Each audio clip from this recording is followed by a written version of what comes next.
Hi friends, welcome to Sham Institute Daily Current Affairs. December 9, 2021 నాటి current అఫైర్స్ని discuss చేద్దాం. So మరి December 9, 2021 నాటి current అఫైర్స్లో మనకి ప్రధానంగా ఉన్నటువంటి అంశాల్లో మనం చూసినట్లయితే జనరల్ బిపిన్ రావత్ భారతమాత ముద్దుబిడ్డ భారతమాత సేవలో 40 సంవత్సరాల పాటు ఆ విధంగా విశేషమైనటువంటి కృషి చేసినటువంటి గొప్ప వ్యక్తి జనరల్ బిపిన్ రావత్. భారతదేశ ప్రధాన సైనికాధికారిగా కూడా పనిచేయడం జరిగింది. 2019 సంవత్సరంలో కేంద్ర ప్రభుత్వం కొత్తగా ఏర్పాటు చేసినటువంటి చీఫ్ ఆఫ్ ది డిఫెన్స్ స్టాఫ్గా కూడా వారు పనిచేయడం జరిగింది. December 31, 2019 chief of the defence స్టాఫ్గా నియమితులై ఆ విధంగా కొనసాగుతున్నారు బిపిన్ రావత్. మరి వారు తమిళనాడులోని వెల్లింగ్టన్లో ఉన్నటువంటి డిఫెన్స్ స్టాఫ్ సర్వీసెస్ కాలేజీలో ఒక కార్యక్రమంలో పాల్గొనాల్సి ఉంది. డిసెంబర్ 8, 2021 వారు న్యూఢిల్లీ నుండి అక్కడికి బయలుదేరడం జరిగింది. అయితే మళ్ళీ కోయంబత్తూర్ నుండి అక్కడ నుండి సూలూరు అనే ప్రాంతం ఏదైతే మనకు సూలూరు నుండి వెల్లింగ్టన్కు బయలుదేరడం జరిగింది MI-17V5 అనే హెలికాప్టర్ ద్వారా. మరి తనతో పాటు జనరల్ బిపిన్ రావత్తో పాటు వారి సతీమణి మధులిక రావత్ గారు కూడా ఇందులో ఉన్నారు. వారితో పాటుగా మిగతా భద్రతా సిబ్బంది కూడా ఉన్నారు. వీరందరూ కూడా అంటే MI-17V5కి సంబంధించినటువంటి పైలట్ అయినటువంటి గ్రూప్ కెప్టెన్ అయినటువంటి వరుణ్ సింగ్ కాకుండా మిగతా వాళ్ళందరూ కూడా ఈ దుర్ఘటనలో మరణించడం జరిగింది. హెలికాప్టర్ హెలికాప్టర్ కూలిన దుర్ఘటనలో అది ఎక్కడ జరిగిందంటే ఆ ప్రాంతం అది కూనూరులో జరిగింది, తమిళనాడులో నీలగిరి పర్వతాల్లో. జనరల్ బిపిన్ రావత్ భారతదేశానికి భారతమాతకి ఎంతో గొప్ప సేవలు అందించినటువంటి సైనికుడు జనరల్ బిపిన్ రావత్. అంతేకాకుండా 2015లో కూడా మనకి పర్టికులర్గా భారత్ మయన్మార్ సరిహద్దులో ఉగ్రవాదులను అణచివేయడంలో కానివ్వండి, ఇటీవల కాలంలో భారతదేశం నిర్వహించినటువంటి వివిధ సర్జికల్ స్ట్రైక్స్లో కూడా తన వంతు పాత్రను పోషించారు జనరల్ బిపిన్ రావత్. వీరు మరి డిసెంబర్ 8, 2021 తమిళనాడులోని కూనూరు ప్రాంతంలో ఈ యొక్క హెలికాప్టర్ దుర్ఘటనలో మరణించడం జరిగింది. MI-17V5 హెలికాప్టర్ దుర్ఘటనలో వారితో పాటు వారి సతీమణి మిగతా భద్రతా సిబ్బంది మొత్తం కూడా 11 మంది మరణించడం జరిగింది. ఇందులో మన ఆంధ్రప్రదేశ్లోని చిత్తూరు జిల్లాకు చెందినటువంటి లాన్స్ నాయక్ సాయి తేజ కూడా ఇందులో ఉన్నట్టు మనకి ఇన్ఫర్మేషన్ అందడం జరుగుతుంది. ఫ్రెండ్స్, మరో విషయం గమనించాలి. ఇక్కడ MI-17V5 ఈ హెలికాప్టర్ అనేది మనకి రష్యా తయారీకి చెందింది. రష్యా నుండి మనం దిగుమతి చేసుకోవడం జరిగింది. మరి భారత వాయుసేనలో వివిధ సేవలు అందిస్తూ ఉంది MI-17V5. అంతేకాకుండా ఇది మిలిటరీకి ఒక గొప్ప ట్రాన్స్పోర్టర్గా కూడా ఉంది అనమాట. చాలా రవాణా సంబంధించినటువంటి అంశాలు కానీ రవాణా వస్తువులు కానీ ఇది తీసుకెళ్గే సామర్థ్యం ఈ యొక్క MI-17V5కి ఉంది హెలికాప్టర్కి. కానీ దురదృష్టవశాత్తు అలా జరగడం జరిగింది. జనరల్ బిపిన్ రావత్ యొక్క ప్రయాణిస్తున్నటువంటి ఆ హెలికాప్టర్ క్రాష్ కావడం జరిగింది కోనూరు సిటీ దగ్గర తమిళనాడులో నీలగిరి పర్వతాల్లో వెల్లింగ్టన్లో ఉన్నటువంటి స్టాఫ్ సర్వీసెస్ కాలేజీలో కార్యక్రమానికి వెళ్తున్నటువంటి సమయంలో.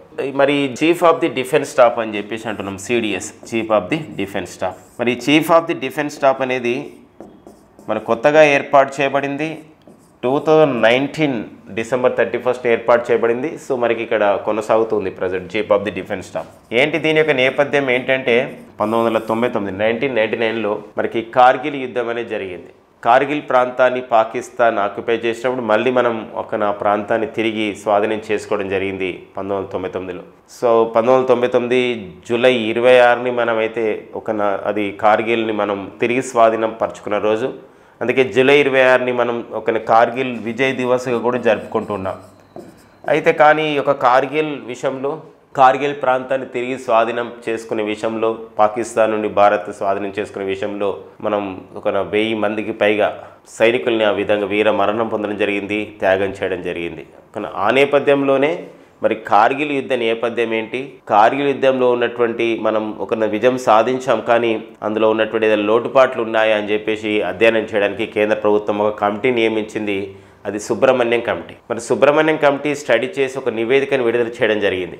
ఏంటంటే ఆ సుబ్రహ్మణ్యం కమిటీ ఇచ్చిన నివేదిక ప్రకారం అయితే ఈ త్రివిధ దళాల మధ్య అంటే ఆర్మీ, ఎయిర్ ఫోర్స్, నేవీ ఈ త్రివిధ దళాల మధ్య సమన్వయం గురించి ఒక పదవిని క్రియేట్ చేయాల్సిన అవసరం ఉందని చెప్పేసి అప్పుడే సుబ్రహ్మణ్యం కమిటీ సిఫార్సు చేయడం జరిగింది కేంద్ర ప్రభుత్వానికి. 1999లో చేసినటువంటి సుబ్రహ్మణ్యం కమిటీ చేసిన సిఫార్సు 2019 నుండి మనకి అమల్లోకి రావడం జరిగింది. ఆ యొక్క 3 దళాల మధ్య త్రివిధ దళాల మధ్య త్రివిధ దళాల మధ్య సమన్వయం గురించే తీసుకొచ్చింది chief of the defence staff. Chief of the defence staff అనేవారు మన కేంద్ర ప్రభుత్వానికి ఒక ముఖ్యమైనటువంటి ఒక సలహాదారుడిగా ఉంటాడు సైనిక విషయంలో అండ్ మొత్తం ఈ యొక్క రక్షణ విషయంలో కూడా. అంటే భద్రతా సలహాదారు ఉంటారు, నేషనల్ సెక్యూరిటీ అడ్వైజర్ ఉంటారు. ప్రజెంట్ అయితే జాతీయ భద్రతా సలహాదారు అజిత్ దోవల్ పనిచేస్తున్నారు. సో వీటితో పాటుగా ఒక ఈ త్రివిధ దళాల మధ్య సమన్వయం గురించి, త్రివిధ దళాలకు సంబంధించిన ఇన్ఫర్మేషన్ గురించి, ఒక వారు చేయాల్సినటువంటి పాత్ర గురించి ఒక స్ట్రాటజిస్ట్గా, ఒక వ్యూహకర్తగా ఉంటారు ఎవరంటే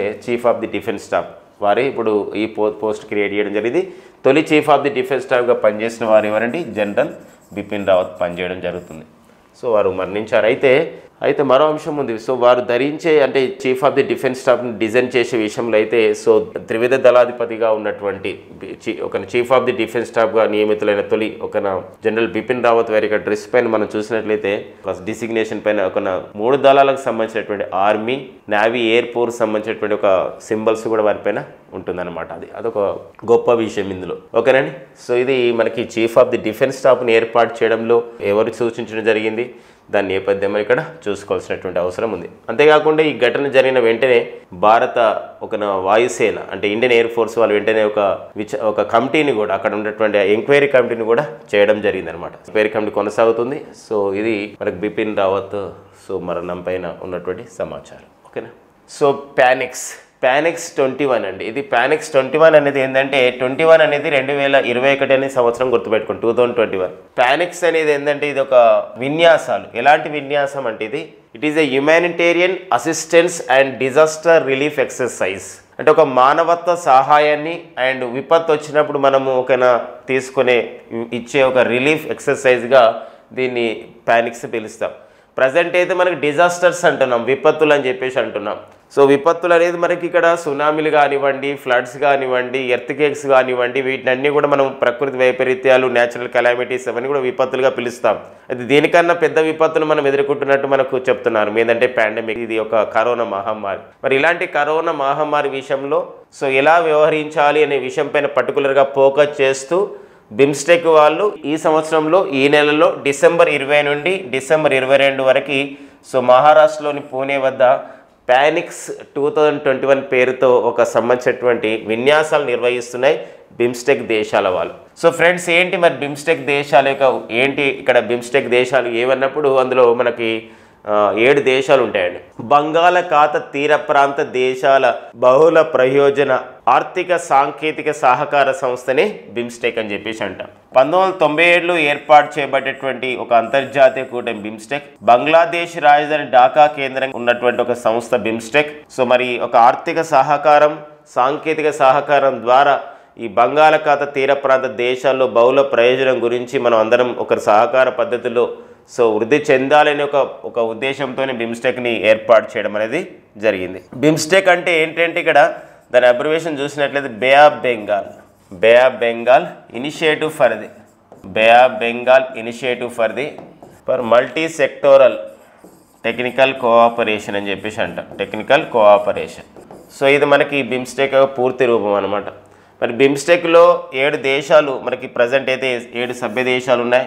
బిమ్స్టెక్లో ప్రస్తుత సభ్య దేశాల సంఖ్య ఎంత అండి? 7. సో ఆ 7లో మనకి ఉన్నవి ఇక్కడ మరి భారత్తో పాటు కొనసాగుతున్నవితో పాటుగా బంగ్లాదేశ్, తర్వాత మయన్మార్ అండి, థాయిలాండ్, శ్రీలంక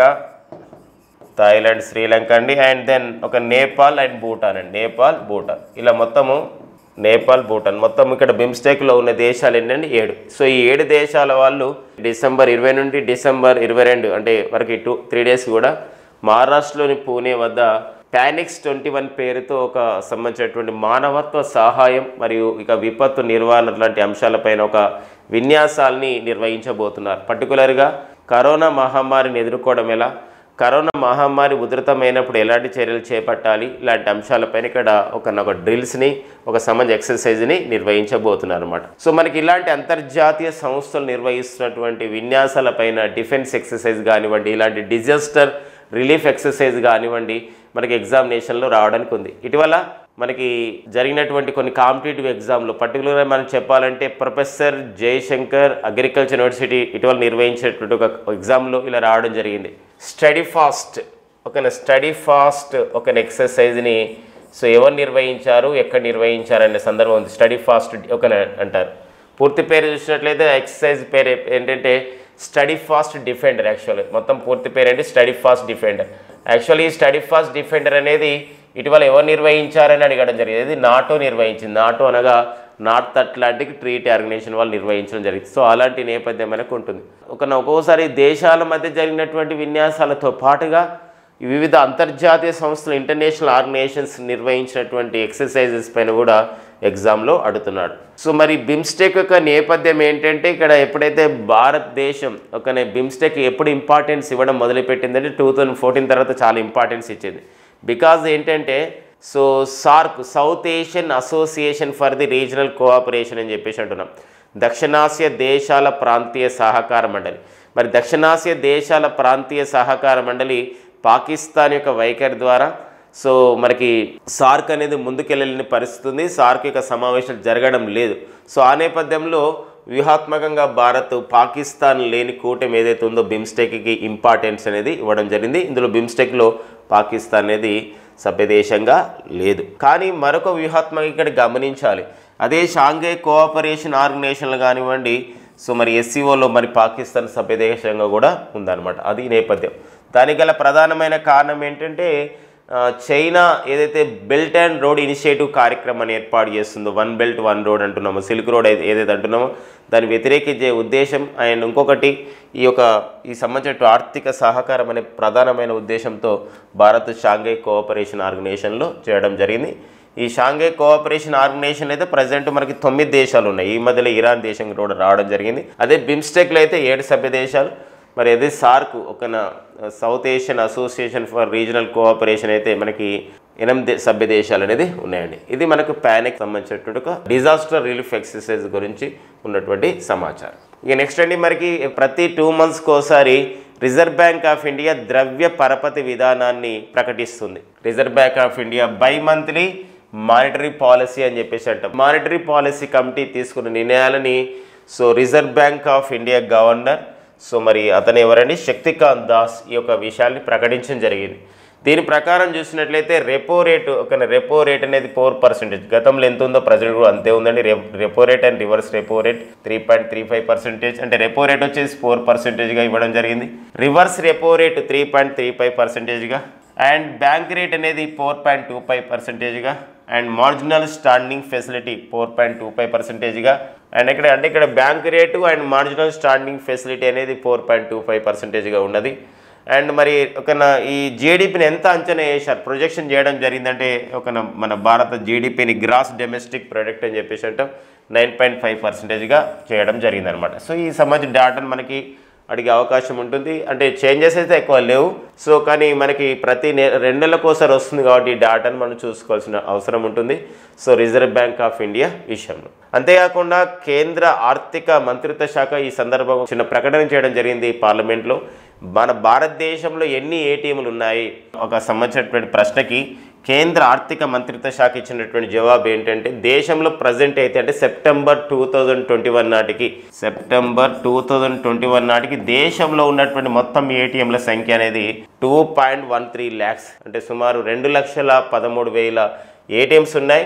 ఇందులో 47% ఆఫ్ ది ఏటీఎమ్స్ అనేది rural and semi urban areas ఉన్నాయని చెప్పేసి సో ఈ యొక్క మన కేంద్ర ఆర్థిక మంత్రిత్వ శాఖ ప్రకటించింది. సో ఏటీఎం అంటే ఆటోమేటెడ్ టెల్లర్ మిషన్గా మనం గుర్తుపెట్టుకోవాలండి. ఇది మనకి reserve bank of India bimonthly monetary policy సందర్భంగా మరొక ఆర్థిక అంశాన్ని మనం డిస్కస్ చేయడం అనేది జరిగింది. ఇక నెక్స్ట్ అండి మనకి $150 million loan to the Tamil Nadu ADB. So మనకి ఇక్కడ కేంద్ర ప్రభుత్వం అండ్ ఏడీబీ మధ్య సంబంధించిన ఒక ఒప్పందం జరిగింది. ఏడీబీ అనగా ఏషియన్ డెవలప్మెంట్ బ్యాంక్. మరి సెంట్రల్ గవర్నమెంట్ మరి ఏడీబీ మధ్య జరిగినటువంటి ఒప్పందంలో భాగంగా $150 million రుణాన్ని అందిస్తున్నారు. సో ఏడీబీ అందిస్తుంది కేంద్ర ప్రభుత్వానికి. కేంద్ర ప్రభుత్వం దీనికి సెంట్రల్ గవర్నమెంట్కి దీన్ని అందిస్తే సెంట్రల్ గవర్నమెంట్ ఈ $150 million ఎవరికి అందిస్తున్నారంటే తమిళనాడు ప్రభుత్వానికి అందిస్తున్నారు. తమిళనాడు ప్రభుత్వంలో తమిళనాడు రాష్ట్రంలో సో అర్బన్ డెవలప్మెంట్ గురించి పర్టికులర్గా పట్టణ అభివృద్ధి గురించి పట్టణాల్లో ప్రధానమంత్రి ఆవాస్ యోజనలో భాగంగా గృహ నిర్మాణానికి ఈ ఖర్చు చేయబోతున్నారు. ఎందుకోసం అంటే ప్రధానమంత్రి ఆవాస్ యోజన ఏదైతే అర్బన్ అనే కార్యక్రమం ఉందో దీని యొక్క లక్ష్యం ఏంటంటే 2022 సంవత్సరం నాటికి ఒక హౌసింగ్ ఫర్ ఆల్, అందరికీ గృహ సదుపాయం అనేది కల్పించాలనే ఒక ప్రధానమైన ఉద్దేశంతో కేంద్ర ప్రభుత్వం ఈ నిర్ణయం తీసుకొని ముందుకు తీసుకెళ్తుంది. కాబట్టి దాన్ని మరింతగా ముందుకు తీసుకెళ్లే ఉద్దేశంతో మరి గృహ నిర్మాణం యొక్క అవసరం ఉంది కాబట్టి మరి ఈ యొక్క నిర్ణయం అనేది జరిగింది. కాబట్టి ఇటీవల కాలంలో కేంద్ర ప్రభుత్వం ఏషియన్ డెవలప్మెంట్ బ్యాంకు నుండి 150 మిలియన్ల US డాలర్ రుణాన్ని తీసుకొచ్చింది. ఏ రాష్ట్రంలో ప్రధానమంత్రి ఆవాస్ యోజనలో భాగంగా, ప్రధానమంత్రి ఆవాస్ యోజన అర్బన్లో భాగంగా గృహ నిర్మాణానికి ఆ విధంగా ఖర్చు చేయబోతున్నారు. ఈ యొక్క సంవత్సరం ఈ డబ్బుల్ని అన్నప్పుడు అది ఒక తమిళనాడు రాష్ట్రంలో మరి ప్రధానమంత్రి ఆవాస్ యోజన అర్బన్ కార్యక్రమం ఏదైతే ఉందో మరి దీని యొక్క ఉద్దేశం ఏంటంటే 2022 సంవత్సరం నాటికి ఏం చేయాలి, అంతా కూడా ఒక పట్టణ ప్రాంతాలు కూడా ఇక్కడ గృహ సదుపాయం అనేది ఉండాలి, హౌసింగ్ ఫర్ ఆల్ అనే ఒక ఉద్దేశంతో అనేది వెళ్తుంది అనమాట. ఎందుకోసం అంటే మనకు ఒక భారత ప్రభుత్వం కొన్ని కార్యక్రమాలకి కొన్ని స్కీమ్స్ ఆ విధంగా వచ్చినప్పుడు దానికి ఒక టార్గెట్స్ అనేది పెట్టుకుంటుంది. ఫర్ ఎగ్జాంపుల్ చూసినట్లయితే జల్ జీవన్ అభియాన్ అనే కార్యక్రమం తీసుకొచ్చారు 2019లో కొత్తగా కేంద్ర జలశక్తి శాఖను ఏర్పాటు చేశారు. 2019లో కొత్తగా కేంద్ర జలశక్తి శాఖ మంత్రిని ఏర్పాటు చేయడం జరిగింది. కేంద్ర జలశక్తి మంత్రిత్వ శాఖను ఏర్పాటు చేశారు. మరో అంశం ఏంటంటే కేంద్ర జలశక్తి మంత్రిగా గజేంద్ర సింగ్ షెకావత్ నియమితులు కావడం జరిగింది. వారు ఇప్పుడు ప్రజెంట్ కూడా వారే కొనసాగుతున్నారు ప్రస్తుత కేంద్ర జలశక్తి మంత్రిగా. అయితే 2019లో ఈ కార్యక్రమం ప్రారంభించినప్పుడు జూలైలో ఈ కార్యక్రమం ప్రారంభించారు. ఒకటి ఏంటంటే కేంద్ర జలశక్తి శాఖ చేత జల్ జీవన్ అభియాన్ కార్యక్రమం. మరి జల్ జీవన్ అభియాన్ కార్యక్రమంలో భాగంగా ప్రతి ఇంటికి కూడా ఒక మంచినీటిని అందించాలని లక్ష్యం.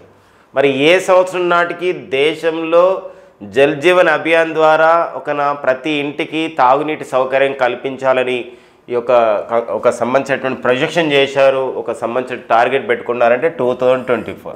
సో ఈ లక్ష్యం అనేది ఉంది 2024. చాలా కాంపిటేటివ్ ఎగ్జామ్లో అడగడం జరిగింది.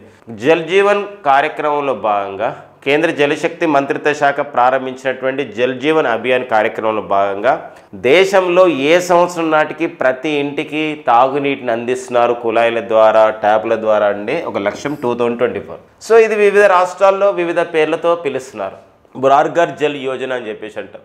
ఈ హర్ ఘర్ జల్ యోజన కార్యక్రమంలో భాగంగా గోవా ఇలా మొత్తం 100% ప్రతి ఇంటికి కూడా అక్కడ తాగునీటిని అందిస్తుంది. రెండవ రాష్ట్రం వచ్చేసి తెలంగాణ రాష్ట్రం. తొలి కేంద్రపాలిత ప్రాంతం ఇలా సాధించింది ఏంటంటే అండమాన్ నికోబార్ దీవులు. సో అలాంటి మనకి టార్గెట్స్ అనేది ఉన్నాయి. అంతేకాకుండా అశోక్ దాల్వై కమిటీ సిఫార్సుల మేరకు అయితే భారత ప్రభుత్వం 2022 నాటికి రైతులకు ఆదాయాన్ని రెట్టింపు చేస్తామని చెప్పేసి ఒక సంబంధించిన ప్రకటన కూడా మనకుంది. అలాంటి విషయాలపైన కూడా మనము ఈ సందర్భంగా డిస్కస్ చేసుకోవాల్సిన అవసరం ఉంటుంది. ఓకేనండి, ఇది మనకి ఏడీబీ గురించి. అంటే ఏడీబీ తమిళనాడు రాష్ట్రంలో అమలవుతున్నటువంటి ప్రధానమంత్రి ఆవాస్ యోజన అర్బన్ కార్యక్రమానికి ఒక గృహ సదుపాయం గురించి రుణాన్ని అందించిన అంశం. సో ఏడీబీ అని చెప్పేసి అంటే ఏషియన్ డెవలప్మెంట్ బ్యాంక్. ఇది మనకి ఫిలిప్పైన్స్లో ఉంది. దీని ప్రధాన కార్యాలయం ఫిలిప్పైన్స్ రాజధాని మనీలాలో ఉంది.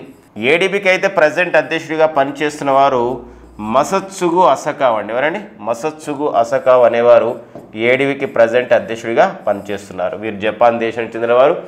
ఏషియన్ డెవలప్మెంట్ బ్యాంక్కి ప్రజెంట్ అయితే వైస్ ప్రెసిడెంట్ అంటే ఉపాధ్యక్షుడిగా పనిచేస్తున్న వారు మన భారతీయుడే ఉన్నారు.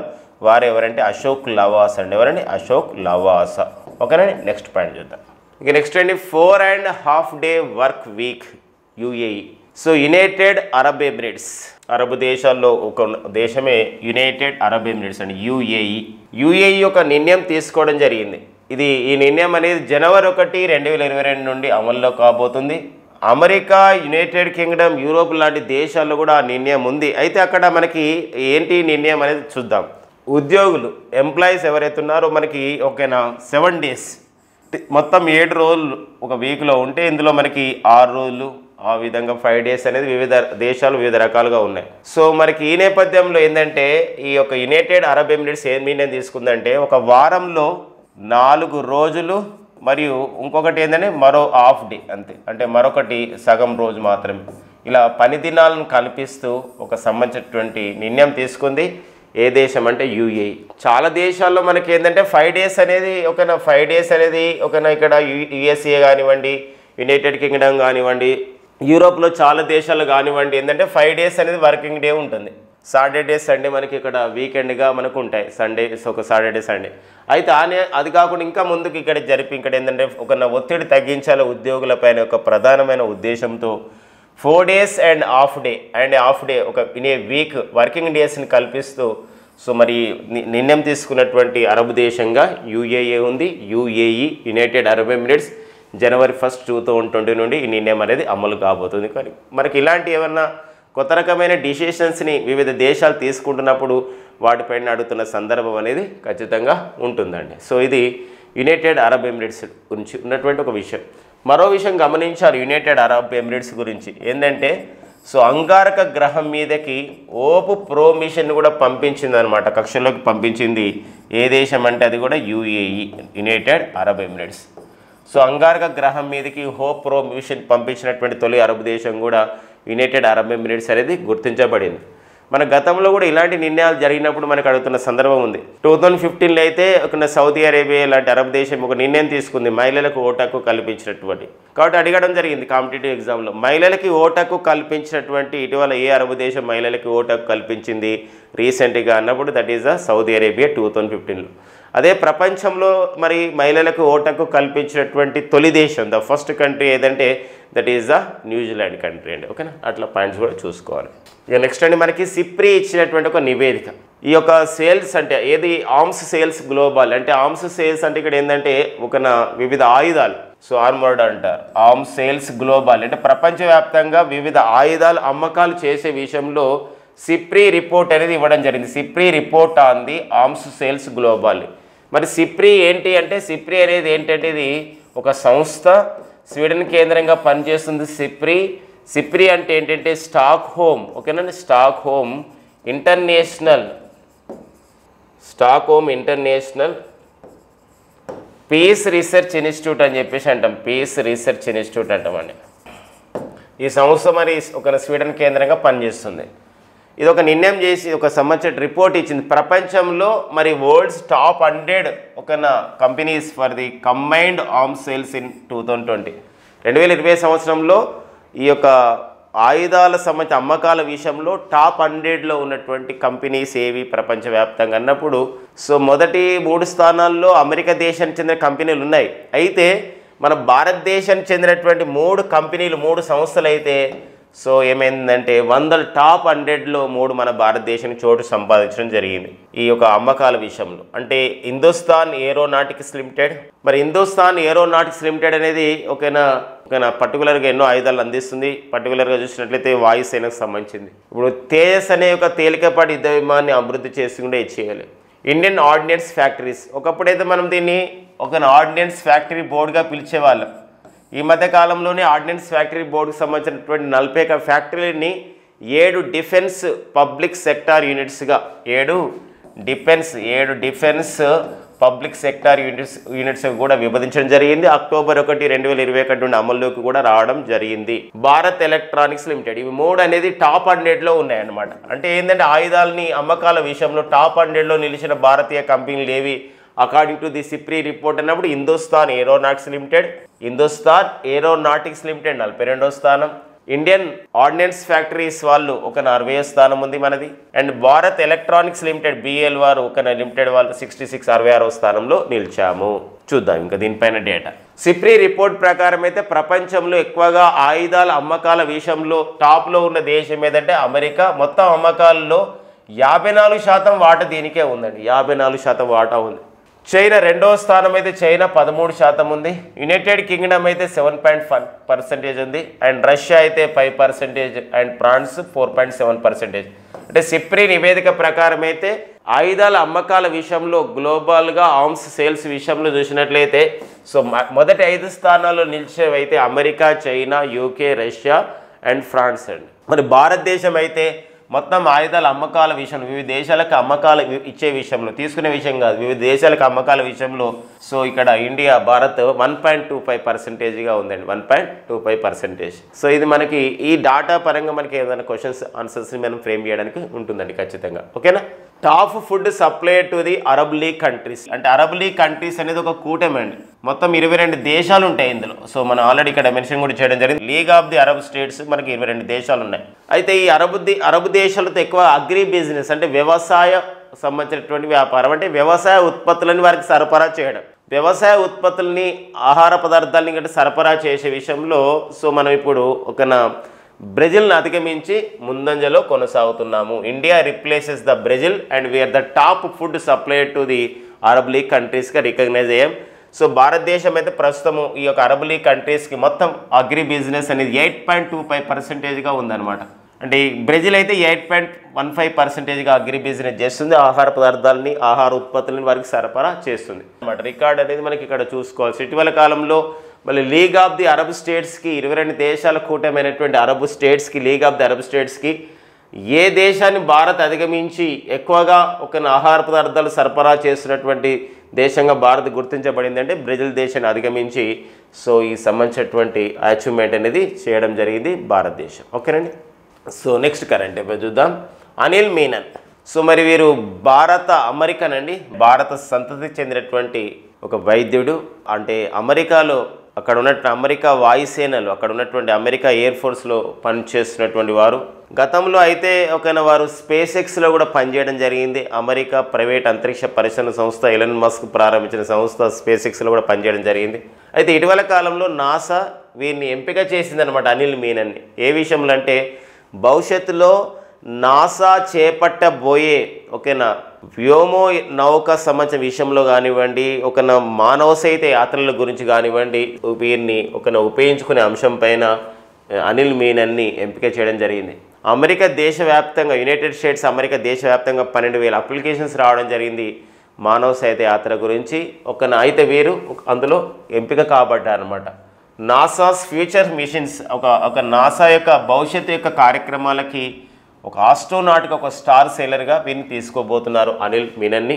వీరు యుఎస్ ఎయిర్ ఫోర్స్లో లెఫ్టినెంట్ కల్నల్గా పనిచేస్తున్నారు అనమాట. సో అది మనకి ఇక్కడ ఇంపార్టెంట్ ఇన్ఫర్మేషన్గా ఉంది. సో ఇంతవరకైతే మన భారతీయులు, భారత సంతతి వ్యక్తులు అంతరిక్షంలో వెళ్ళి వచ్చిన సంఘటనలు మనం చూసినట్లయితే, సో రాకేష్ శర్మ రష్యా దేశ సహాయంతో 1984 ఏప్రిల్ 3న సోయుజ్ T-11 అనే వ్యోమో నౌక ద్వారా వాళ్ళు అంతరిక్షంలోకి వెళ్ళి రావడం జరిగింది. రాకేష్ శర్మ. రాకేష్ శర్మ అండి. వీరి తర్వాత మనం చూస్తే కల్పన చావ్లా వెళ్ళి రావడం జరిగింది, కానీ కొలంబియా దుర్ఘటనలో వారు మరణించారు. అండ్ భారత సంతతి వ్యక్తి సునీత విలియమ్స్ కూడా రికార్డ్స్ కూడా సాధించడం జరిగింది అంతరిక్షంలో వెళ్ళి వచ్చి.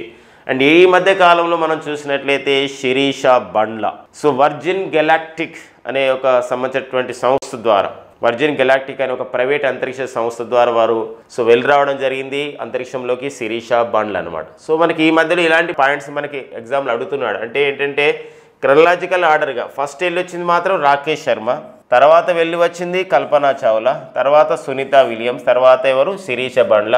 ఈ మధ్యలో రాజాచారి అని చెప్పేసి మరొకరు కూడా మన భారత సంతతి వ్యక్తి అయినటువంటి రాజాచారి కూడా సో అంతరిక్షంలో ఇప్పుడు అంతర్జాతీయ అంతరిక్ష కేంద్రంలో వారు పనిచేస్తున్నారు అనమాట. సో ఆ సంబంధించినటువంటి క్రొనాలజికల్గా ఉన్నటువంటి అంశం ఎవరు ముందుకెళ్లారు ఇలా వరుస కూడా అమర్చమన్నటువంటి సందర్భం మనకి ఈ మధ్యలో కంబైన్డ్ డిఫెన్స్ సర్వీసెస్ CDS ఎగ్జామ్లో అడగడం జరిగింది అనమాట. సో వరుసగా ఈ నేమ్స్ ఇచ్చి సో వీరిని క్రమ పద్ధతిలో అమర్చండి, వాళ్ళు వెళ్ళినటువంటి అంతరిక్ష యాత్ర ప్రకారం మానవ సహిత యాత్రకి వెళ్ళినటువంటి అంశాన్ని ఆధారంగా చేయమని అడగడం జరిగింది. ఆ నేపథ్యం చూసుకోవాలండి. ఈ నెక్స్ట్ అండి మనకి స్పోర్ట్స్ అప్డేట్లో భాగంగా ఉజ్బెకిస్తాన్ రాజధాని తాష్కెంట్లో కామన్వెల్త్ వెయిట్ లిఫ్టింగ్ ఛాంపియన్షిప్స్ అనేవి జరుగుతున్నాయి. ఇందులో మనకి మెన్స్ 55 kg స్నాచ్ కేటగిరీలో వెయిట్ లిఫ్టర్ అయినటువంటి సంకేత్ మహాదేవ్ సర్గర్, ఎవరండి? సంకేత్ మహాదేవ్ సర్గర్ గోల్డ్ మెడల్ సాధించడం జరిగింది. మనకి ఇక్కడ క్రీడాకారుడు పేరు అండ్ ఏ పథకం వచ్చినతో పాటుగా ఎక్కడ జరిగే ఈ క్రీడలు కూడా ఇక్కడ ఇంపార్టెంట్గా ఉంటాయండి. Commonwealth weight lifting championship Uzbekistan రాజధాని తాష్కెంట్ జరుగుతున్నాయి. ఇందులో మెన్స్ 55 kg స్నాచ్ కేటగిరీలో గోల్డ్ మెడల్ సాధించిన భారత వెయిట్ లిఫ్టర్ ఎవరన్నప్పుడు సంకేత్ మహాదేవ్ సర్గర్ అండి. ఈ మధ్యలో మన భారతీయ క్రీడాకారులు వెయిట్ లిఫ్టింగ్ క్రీడల్లో ఎంతో ప్రతిభా పాఠవాలు కనబరుస్తున్నారు. సో మీరాబాయి చాను మరి ఒలింపిక్ క్రీడల్లో ఇటీవల కాలంలో వారు పథకం కూడా సాధించడం జరిగిందండి. సో ఇవన్నీ మనకి December 9, 2021 ఉన్న ముఖ్యమైన ఎగ్జామ్ ఓరియంటెడ్ ఇన్ఫర్మేషన్ అండి. సో ఇవి రాబో పోటీ పరీక్షలకి ఉపయోగపడతాయండి. అండ్ మరొక విషయం ఏంటంటే షామిల్ ఇన్స్టిట్యూట్ అందిస్తున్నటువంటి ఆఫ్లైన్ బ్యాచ్ల వివరాలు కానివ్వండి, ఆన్లైన్ బ్యాచ్ల వివరాలు కానివ్వండి, అండ్ షామ్ ఇన్స్టిట్యూట్ ఒకనా అందిస్తున్న డైలీ కరెంట్ అఫైర్స్ గురించి please subscribe our Sam institute YouTube channel అండి. అండ్ షామ్ ఇన్స్టిట్యూట్ అందిస్తున్నటువంటి ఇలాంటి అన్ని అప్డేట్స్ కూడా సో మనకి షామ్ ఇన్స్టిట్యూట్ టెలిగ్రామ్ గ్రూప్లో పొందుపరచడం జరిగింది. So please join in our Sam institute Telegram group. Thank you friends and all the best.